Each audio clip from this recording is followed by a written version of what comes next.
முருகன் கையில் வேல் இருக்கு தெரியுமா? அது முன்வினையை அகற்றிவிடும் புரியுமா?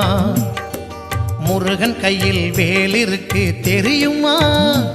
அது முன்வினையை அகற்றிவிடும் புரியுமா?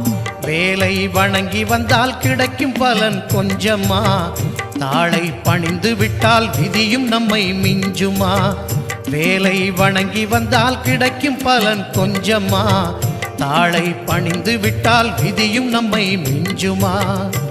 அந்த முருகன் கையில் வேல் இருக்கு தெரியுமா? அது முன்வினையை அகற்றிவிடும் புரியுமா?